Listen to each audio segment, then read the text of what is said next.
না মানে আমার একটা জিনিস মনে হচ্ছে যে জোসে মলিনা এবং কার্লেস কোয়াদ্রাত পুরোপুরি প্ল্যানিং করে নিয়েছে যে একসাথেই কিন্তু প্লেন ধরবে, একই প্লেনে কিন্তু তারা স্পেনে ফিরে যাবে। তা না হলে কালকে ইস্টবেঙ্গলের ওই জঘন্য ফুটবল আর আজকে মোহনবাগান গোলের মালা পড়ল, মানে কি অবস্থা এই দুই প্রধানের, চোখের শান্তি দেয় ভাই মোহামেডান, যা মোহামেডান খেলছে দুই প্রধানের ভাই কি অবস্থা। আজকে আইএসএল এর ডবল হেডার ম্যাচ ছিল, দ্বিতীয় ম্যাচটাকে নিয়েই কথা বলতে হয়, যেখানে আমাদের ঘরের দল মোহনবাগান তারা মুখোমুখি হয়েছিল বেঙ্গালুরুর সঙ্গে। ভাই বেঙ্গালুরু কি করলো আজকে, 3-0 গোল, গোলের সংখ্যা আরও অনেক বেশি বাড়তে পারতো। তো প্রথম গোলটার ক্ষেত্রে কিন্তু দারুণ একটা গোল হয়েছে, সেক্ষেত্রে কিন্তু কর্নার থেকে দারুণ একটা কর্নার রাখা হয়েছিল এবং নিখিল পূজারি হেড দিয়ে বল নামিয়ে দেয়, সেখান থেকে এডগার মেন্ডিজ একটা হাফ টার্নে খুব সুন্দর ফিনিশ করে, দীপেন্দুর ওখানে কিচ্ছু করার ছিল না এবং সেখান থেকে কিন্তু প্রথম গোলটা 8 মিনিটের মধ্যেই বেঙ্গালুরু তুলে নেয়। এর পরবর্তী সময় কিন্তু আমরা দেখতে পেলাম 19 মিনিটের মাথায় পাদ্রো ক্যাপো একটা ভালো বল দেয়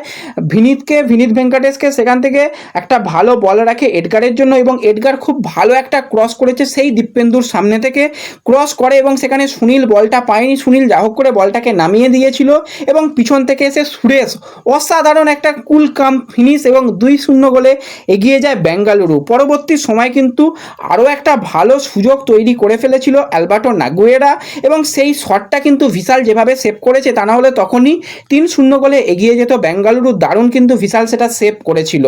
এবং সেকেন্ড হাফেও কিন্তু আবারও এই একই রকম খেলা হচ্ছিল, 50 মিনিটের মাথায় কিন্তু দীপেন্দু জার্সি ধরে টানে এডগার মেন্ডিজের, একদম ন্যায্য পেনাল্টি এবং পেনাল্টি থেকে কিন্তু খুব ভালোভাবে গোল করেছে ক্যাপ্টেন সুনীল ছেত্রী এবং ক্যাপ্টেন আজকে তার গোলটা করলো, গোল করার সাথে সাথে আইএসএল এর সর্বোচ্চ গোলদাতা হয়ে গেল ক্যাপ্টেন সুনীল ছেত্রী এবং সেখান থেকে বেঙ্গালুরু এফসি 3-0 গোলের লিড নিয়ে নিল। এবং পরবর্তী সময় আমরা দেখলাম সেকেন্ড হাফে সাহালকে নামালেও সাহালকে আবার তুলে নিতে হয় তার মানে একটা কুইক ইঞ্জুরির কারণে, পরবর্তী সময় থাপা লিস্টনকে নামিয়ে অ্যাটাক আরও বাড়ানোর চেষ্টা করে, ডিমি পেট্রাডোসকে আজকে খুঁজে সেরকম পাওয়া যাচ্ছিল না, তাকে পরিবর্তন করে ম্যাকাকে নামানো হয়, তাকে দিয়েও কাজ হচ্ছিল না, সুয়েল ভাটকেও নামানো হয়, সমস্ত কিছু করেছে মোহনবাগান, 21টা শট করেছে, 9টা শট অন টার্গেট রেখেছে, কিন্তু ভাই গোল করতে পারেনি, গোলের অভাব, গোল করতে পারেনি। আর আজকে ভাই কীরকম কখন কি ডিফেন্স খেলছিল কিচ্ছু বুঝতে পারছিলাম না, টম যেটুকু চেষ্টা করছিল বাদবাকি কোনো সাইড ব্যাকে কোনো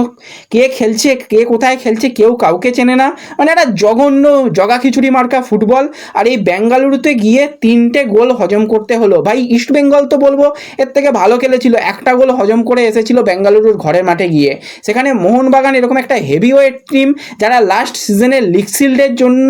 একদম শেষ পর্যন্ত লড়াই করে লিগ শিল্ড জিতেছিল, এই সিজনেও লিগ শিল্ড ফাইট করবে, আর সেখানে ভাই কি অবস্থা, মানে কিছু বলার নেই জোসে মলিনাকে এবং কোচ কার্লেস কোয়াদ্রাতকে, এই দুজন কোচকেই কিন্তু থ্যাংক ইউ জানানোর সময় এসে গেছে। যত তাড়াতাড়ি টিম অফিসিয়ালরা থ্যাংক ইউ পোস্টটা করে দেবে ততই কিন্তু দলের মঙ্গল হবে। দুটো দলই ভাই ভালো দল, ইস্ট বেঙ্গল মোহনবাগান, আর দুটো দলই কিন্তু একদম ধেরিয়ে দিচ্ছে এই মুহূর্তে, তো জঘন্য পারফরমেন্স, কিছু বলার নেই। আর অপর দিকে যদি আমরা আজকে জামশেদপুর আর ওড়িশার ম্যাচ নিয়ে কথা বলি, তো আজকে কিন্তু ওড়িশা 2-1 গোলে ম্যাচ জিতে গেছে, মুড্ডারাফল গোল করেছে আবার গোল খাইয়েও দিয়েছে, অপর দিকে ডিয়াগো মরিসিও গোল করেছে, আর আজকে হুগো কিন্তু দারুণ খেলেছে ভাই, আজকে কিন্তু এই ম্যাচটাও খুবই ইন্টারেস্টিং ম্যাচ হয়েছে এবং আজকে ওড়িশা তারা ঘরের মাঠে প্রথম এই সিজনের জয়টা পেল। তো দুটো হাই ভোল্টেজ ম্যাচ হয়েছে, মোহনবাগানের ম্যাচ নিয়ে ভাই কিছু বলার নেই, জঘন্য ফুটবল হয়েছে। তো তোমাদের কি মতামত রয়েছে অবশ্যই কমেন্ট বক্স খোলা রইল, কমেন্ট করতে পারো, আর ভিডিও ভালো লাগলে লাইক শেয়ার করে দিও, চ্যানেলে প্রথমবার এলে চ্যানেল সাবস্ক্রাইব করে দিও। তো দেখা হবে পরবর্তী ভিডিওতে, ধন্যবাদ।